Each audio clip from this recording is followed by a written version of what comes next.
It's time for another skincare Q&A. If you follow our Mixed Makeup Instagram account, we actually asked all of you guys to submit your questions, so that's what I'm gonna answer today. If you're new to my channel, my name is Susan Yara. I have been in the beauty industry for 2 decades. I started off as a beauty editor. I now have my own skincare line, and I love to talk about skincare and beauty. All right, so this is one of my favorite things to do. I love when you submit your questions and I get to answer them here on camera, because a lot of the time, the questions that I receive about skincare either have to really be questions that you should be giving to your dermatologist, or they're really all just the same questions over and over again. And there's always times where I'm like, man, I wish I could just send the same answer to all the people asking this one question. And when I say like they're the same question, they might be like slightly different, but for the most part, I think we're all trying to achieve some of the same things when it comes to skincare. So I feel like even if your question specifically that you asked isn't answered in this today, you'll find that a lot of these questions and answers actually relate to what you're probably looking for. All right. So what are some good products for dehydrated, oily skin for summer? So first off, during the summertime, it's hot outside. You can get really sweaty. That might make you feel like you're even more greasy. Even for someone like me who tends to have more like normal to dry skin during the summertime, I like to keep my morning skincare routine pretty light. I try to limit the amount of layers that I have of skincare products and basically reserve all of the different layers at night where I can really pack it on. And even if I have glazed donut face at night, it's totally fine. It's the way I like to go to sleep anyway. But during the daytime, I especially don't want to feel like I'm greasy and sweaty. So you want to make sure that you keep it really simple. If you want to really limit your layers, what you can do is use something as simple as like, a hydrating serum, like a hyaluronic acid serum. I have one from my brand NATURIUM that's really nice. It feels really light on the skin and it absorbs beautifully. Or you can even use, like a vitamin C serum that also hydrates your skin. And instead of using a moisturizer, you can use a sunscreen that also moisturizes your skin. And then it keeps it really simple. You have light layers on your skin and you'll feel really good. Some products that I recommend are the Farmacy Honey Halo. I love this moisturizer. It is so good. It's one of my favorite moisturizers. It is packed with honey. It even gives it a little bit of a natural honey scent to it. It also has ceramides, but it is very light in texture, surprisingly light. It's a great moisturizer for all skin types. Another one that I really love, this is a sample size that I purchased for travel. This is by Tatcha. This is the water cream. This is an oil-free moisturizer. So the difference with this is that it is a very light moisturizer, but it doesn't have that gel texture. It still looks like it's a moisturizer, but it's oil-free, meaning that it doesn't have those heavy oils, but it still gives you occlusiveness, and it has emollients that really soften your skin. And then of course I have to recommend one of my favorite moisturizers of all time from my brand. This is our Multi-Peptide moisturizer. It's packed with peptides, which are really hydrating for the skin, but it's also a really nice in-between moisturizer. It's not too light, it's not too heavy. It has that moisturizer feel to it. It works really well underneath makeup. It has a vitamin C derivative to boost the antioxidants in this, and it even has panthenol to help strengthen your skin. All right, next question. How long does it take to know that a skincare product is not working aside from an allergic reaction? So first off, if you're getting an allergic reaction, you know that you should toss it. And an allergic reaction will happen probably within the first couple of days of using it. It doesn't happen immediately. That's an irritation. And irritation is completely different from an allergic reaction. And you usually have had to try the ingredients that are in that product, whatever ingredient it is that's causing the allergic reaction. You actually have to have been exposed to it before to even have an allergic reaction. People don't realize that. So if you had some type of redness or itchiness or irritation immediately, that is not an allergic reaction. Allergic reactions happen a couple days later. But as far as the question goes, how long does it take to know if a product isn't working? You have to really be consistent. You have to have used it consistently for at least 6 weeks to start to see some minor changes. And then it takes about 3 to 6 months to truly know if a product is working for you. And another note, if you are a skincare enthusiast like me and you're constantly changing out your products, then you're really never gonna get a good read on your products. So, while you see people like me suggesting new products all the time and stuff, there are definitely times where, if my skin is not looking its best or I'm having some kind of an irritation or a breakout or anything like that, I will definitely go back to my mainstay, like my go-to holy grail products, because I know that they work, or I'll try to stay really consistent with the skincare routine. That way my skin can really calm down, I can get the results that I'm looking for, and then after that I move on to trying new products. But but really this is a job for me, trying out different products, letting you know how they feel, how they work and everything. And it's not really something that you should do in practice if you want to see the best results for your skin. This is a really good question. Can we skip moisturizer and apply just a facial oil over a vitamin C serum in the morning? So the answer is yes, of course you can do that, but you're not going to get the same results. Moisturizer is completely different than an oil. Moisturizer truly does what it says. It moisturizes your skin. You're getting a combination of humectants that hydrate your skin, but also occlusives and emollients. So you're getting this nice combination that really is the best occlusive for your skin to really lock in your hydration, lock in all those great ingredients that you just put onto your skin. You wanna lock those in with a moisturizer. That's what's going to help balance your skin. When you use an oil, it's occlusive, but it's occlusive in a different way. It's usually more emollient. It stays on the top layer of your skin. It is softening for your skin, but it's not really meant to give you that moisture. So you wanna always remember that.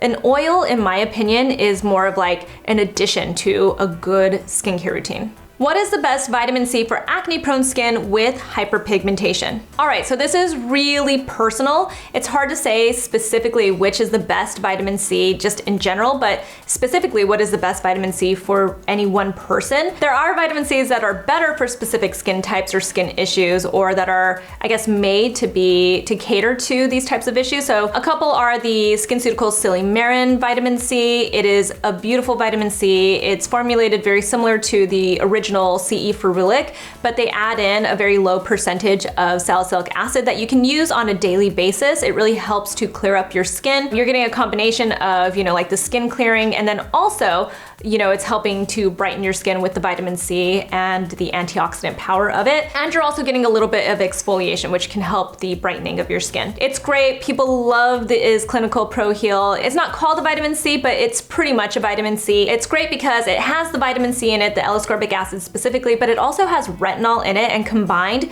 and formulated well, those can be great to use on your skin at the same time. And the retinol that they use is photostable, so you can actually use it during the daytime without it degrading. The vitamin C super serum from my brand NATURIUM is also great for people that have acne-prone skin, but also have to deal with hyperpigmentation. It has vitamin C in it, it has retinol in it. Both of those are encapsulated, so they're a little bit more stable. But then we also have niacinamide and hyaluronic acid and salicylic acid in it, and they're all in at really great percentages and formulated perfectly for your skin. So give one of those a try. They're all great for exactly your skin type. Just know that they could be a little bit strong, but they are formulated to work together. So as long as you go slowly with it and get your skin used to it, one of those should be a really great product for you. But also, another note, I get this question all the time. People message me and say, I keep trying different vitamin C serums, I keep trying different derivatives and L-ascorbic acid and encapsulation, just everything, all the popular vitamin C serums. And for some reason, I always get irritated or I have breakouts.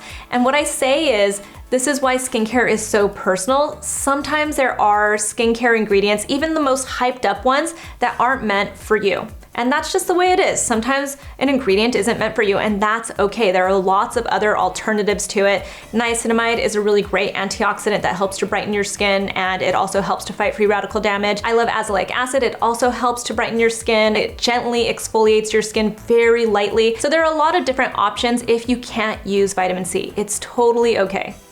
A very common question, affordable SPF for oily skin. So I think that a lot of people don't realize that sunscreens can be moisturizing. Not all of them are, but if they are moisturizing sunscreens, they can technically be used as your moisturizer and your sunscreen. You just wanna make sure that you are using enough of it. That's one of the big issues if you choose a moisturizer as your sunscreen. People with oily skin might choose to only put it on the dry areas of their face. So if you find that you're gonna do that, then there are specific options for you. But if you want to skip a moisturizer altogether and just go with a moisturizing sunscreen, you absolutely can do that. One of my favorites is by Bondi Sands. It is SPF 50. It feels nice and light. It does give you a dewiness to it. For the most part, I have heard feedback from everyone saying that they love it even with their oily skin, but there have been a couple people that tell me that they have oily skin and it looks too dewy on their skin. Granted, I haven't asked them if they use a moisturizer underneath it, so that's one to keep in mind, but it's only $10. It's available like on Amazon and Walgreens, so it's a really accessible sunscreen to use, and I love it for the most part. Like I said, it has great reviews and feedback from everybody I've suggested it to. There's also this Cetaphil moisturizer. It's their daily facial moisturizer with sunscreen. It has SPF 35. It's great for combination skin. Cetaphil is also just great for people with sensitive skin as well. So this is just an all-around really great moisturizer. It feels really nice on the skin and doesn't give you any white cast. The Bondi Sands doesn't give you a white cast either. So this is great for combination skin and oily skin. If you do choose to use a separate moisturizer and a separate sunscreen, one of my favorite channels here on YouTube is Glow by Ramon. He is wonderful about reviewing sunscreens that are not just great for oily skin, but also brown skin friendly. He loves the Black Girl Sunscreen Make It Matte SPF 45. I have yet to try it, but I have heard really great reviews. So you can go to his channel and see what he says about that sunscreen and also just other sunscreens that he loves. Can you use tranexamic acid and retinol together? The answer is yes. Yes, you can. Tranexamic acid is actually really gentle. It plays well with other skincare ingredients. I actually have a prescription that has tretinoin in it, so it's not even retinol, it's tretinoin, which is even stronger. And then it has topical spironolactone and 5% tranexamic acid in it. Tranexamic acid, if you don't know, is a wonderful ingredient that helps to reduce the appearance of hyperpigmentation and dark spots, melasma, any of that discoloration that you might have for your skin. Tranexamic acid is great for it, and it's also just really gentle. All right, so there were a lot of questions about pregnancy skincare, specifically what is a great pregnancy skincare routine for nighttime, and also what are some good retinol alternatives. And then a couple of other people asked about how to treat acne. What do they do with their acne when they are pregnant? So I talk about this all the time. It was when I first got pregnant that I truly realized how much my skincare routine matters, because your skin goes through so many different changes. Even throughout your pregnancy, you have just the surge of hormones and your skin can become more sensitive, it becomes more dry, it can become more oily. You know, you can end up having, more acne and breakouts and stuff. So you find that you're trying to deal with things that you've never dealt with. Other people might have the best glowing skin that they've ever had in their life during pregnancy. So you really just don't know what's going to happen. But you want to just make sure you have your really nice gentle cleansers, especially your double cleanse at night. There really shouldn't be anything that you can't use besides like a benzoyl peroxide cleanser. You can even use salicylic acid at a low percentage. It's basically 2% or under. Just make sure that you're checking with your doctor to be 100% positive. Some of the best ingredients that you can look for your skincare routine while you are pregnant is azelaic acid. I talk about that all the time. I actually had all my pregnant ladies and breastfeeding ladies in mind when we formulated this product by my brand NATURIUM. This is our azelaic acid emulsion 10%. Azelaic acid is amazing for all skin types, but it's great for women who are pregnant because it helps to address that visible redness that you have in your skin. People who have sensitive skin can use it. It helps to just gently exfoliate your skin so it's then unclogging your pores. It helps to help reduce your hyperpigmentation. It's a really wonderful ingredient, and in this product specifically, we also included something called bioretinol in here, which is a plant-based alternative to retinol. So it's not real retinol. I wouldn't even say it works as well as retinol, but when you're pregnant, it is all that you can get. It's great also if you're not pregnant because you can use it in conjunction with your retinoids. So you get basically like double the power here, but this also has niacinamide in it. We have a brightening complex in it. So this is just an all around really wonderful product for anyone who's pregnant or breastfeeding. You can basically cleanse your skin, put this on, put on your moisturizer, and go to sleep. Another product that I used throughout both of my pregnancies is by Biossance. It's their Phyto-Retinol Serum. It also has just a plant-based alternative to retinol, so it's not real retinol again. Again, not as strong as retinol, but when you're pregnant and it's all that you can get, it's totally fine. It also has niacinamide in it and squalane, a beautiful product. It's very light on your skin. You can put it underneath your moisturizer and then again, just put it on, go to sleep, you're good to go. If you want to have a little bit more help though with like unclogging your pores, then I would recommend the azelaic acid. My hands are always dry. What's the best hand cream? I personally love a really thick, rich hand cream, so that's what I'm gonna suggest. One of them is by Skinfix. This is their Eczema Plus Hand Repair Cream.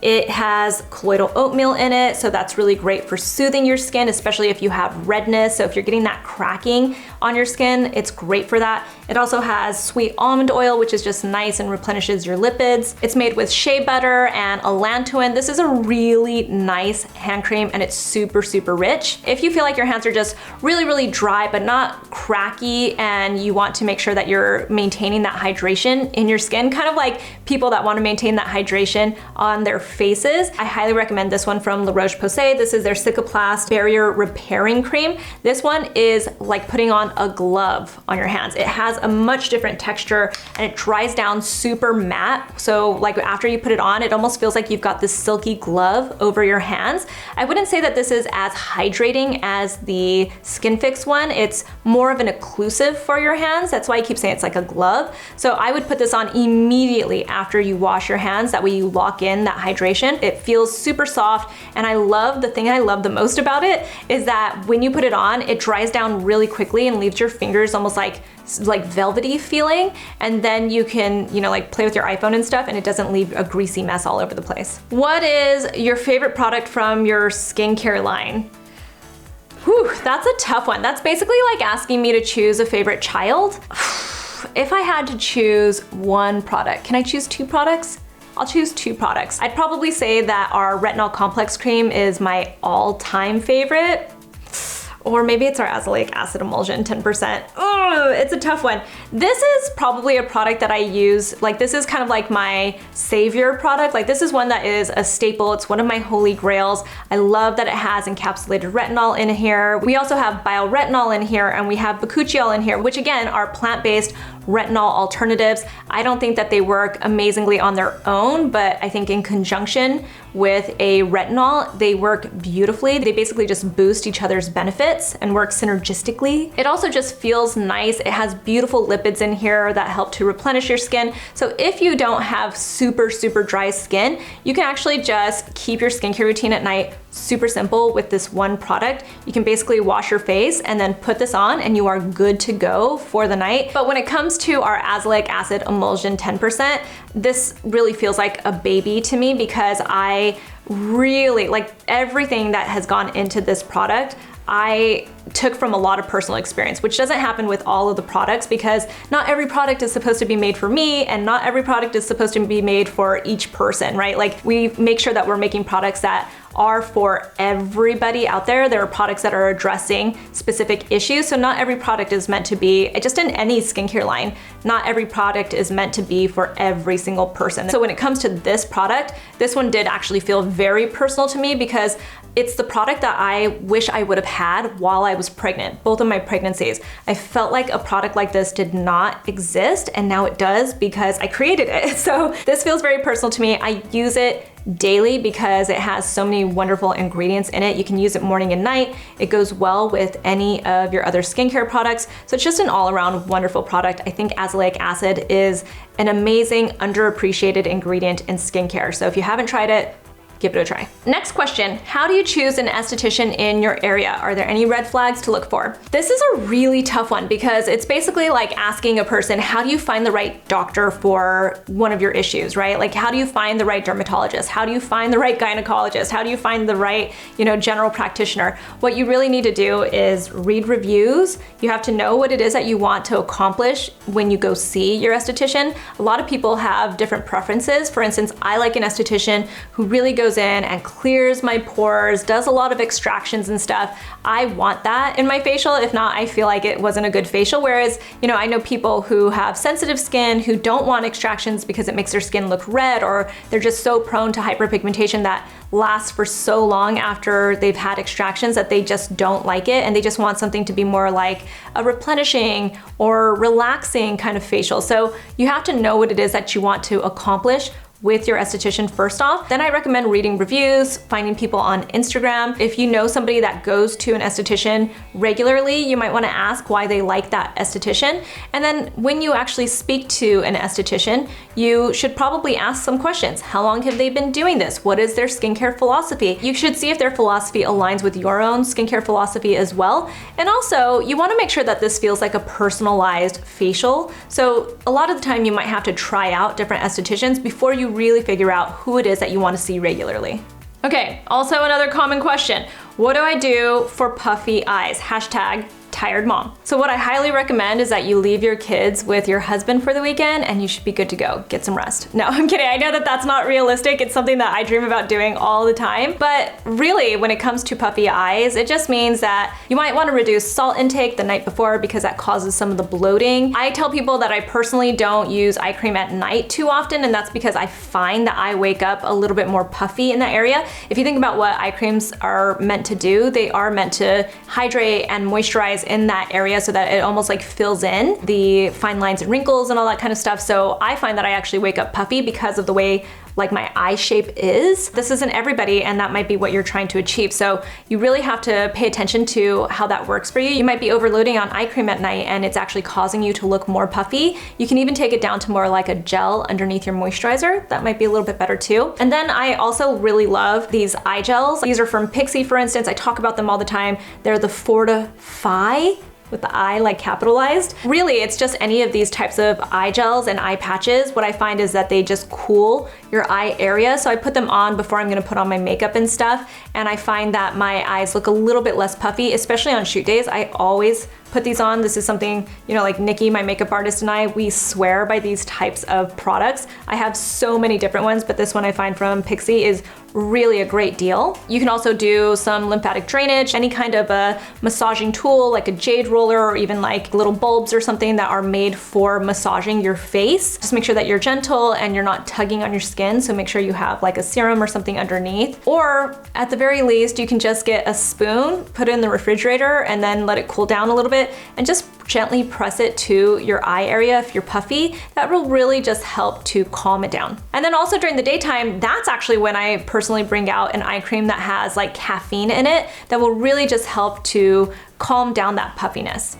This next one, Body Care Please and SPF for body recommendations as well. My body skincare products are constantly changing, but a few that I am loving right now. This one is from First Aid Beauty. This is their KP Bump Eraser Body Scrub. It has glycolic acid in it and lactic acid in it, so it has a blend of AHAs in it. This is pretty strong. Like, you can definitely never put this on your face. It's way too strong of a scrub, but it makes your skin feel amazing after you use it. Just wanna make sure that you're being gentle. It is a scrub. I love scrubs for the body, and I find that this one works really, really well. So this is one way that you can exfoliate your body. Like I said, I only have to use it like once a week, and I find that my skin is nice and smooth from it. A couple of body moisturizers that I have been loving. This is by Josie Marin. This is the Whipped Argan Pro Retinol Body Butter.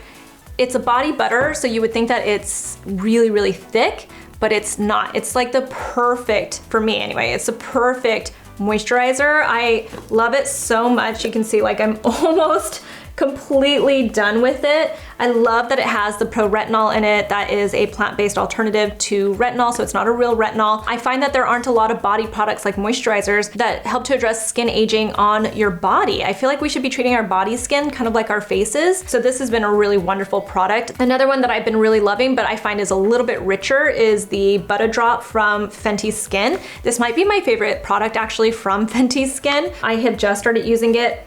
It smells amazing. It has the Fenty Skin scent, and I didn't love that scent for my face. It felt a little bit young for, like, I don't know. It felt like a little bit too strong of a fragrance for my face, but for my body, especially now that it's like summertime and everything, ooh, I have been loving this one. It feels so nice, but it is way more rich and way more moisturizing than the Josie Marin one. So if you feel like you don't really need that thick of a moisturizer, then you might want to skip this one, but I love it. I think it's really nice and buttery and creamy. Some of the sunscreens I've been using for my body are this one by Supergoop. This is their Play SPF 50 Everyday Lotion. I had their other body lotion, and I find that I like this one so much more. It's a little bit lighter to me. It's so much more hydrating to me. I also personally like the scent. It's water and sweat resistant for up to 80 minutes. I find it just feels really nice on the skin. It's really fast absorbing, doesn't give you a white cast, doesn't feel thick. thick on your skin. It just feels really nice and light. I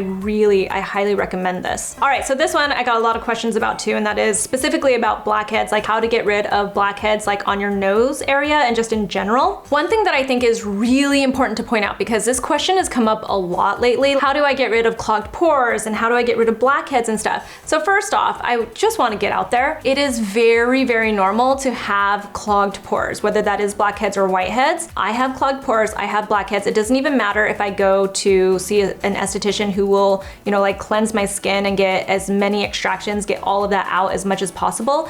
It doesn't even matter, I will still have some clogged pores. It is very normal to have clogged pores, at least a little bit. If it's like something excessive, like you're starting to really have large looking pores because they are so clogged, or your blackheads really stand out, then you can exfoliate your skin. It's really that simple. There's a little bit of also like, you wanna make sure you're balancing your skin. You're not over drying it because that makes you overproduce oil and that can actually clog your pores more. And you also wanna make sure that you're nourishing your skin. So you gotta exfoliate, but you also have to make sure that you're finding the balance. And this is again where skincare gets so personal. Some people need to only exfoliate once a week. Some people need to exfoliate daily with a really gentle exfoliant. It really kind of depends, but just know that over exfoliating can also cause you to have more blackheads. So there really is a balance that you have to play with your skin. In my opinion, one of the best ingredients to unclog pores and to especially target your blackheads is BHA, salicylic acid. Salicylic acid actually dissolves oil, so it gets deep into your pores and it unclogs the pores. So that's really one of the reasons why it's one of the best ingredients. I have a product in my skincare line. It is the NATURIUM BHA Liquid Exfoliant 2%. This is great for unclogging your pores. It's also very hydrating for your skin. It also has fruit extracts that have natural AHAs in them. So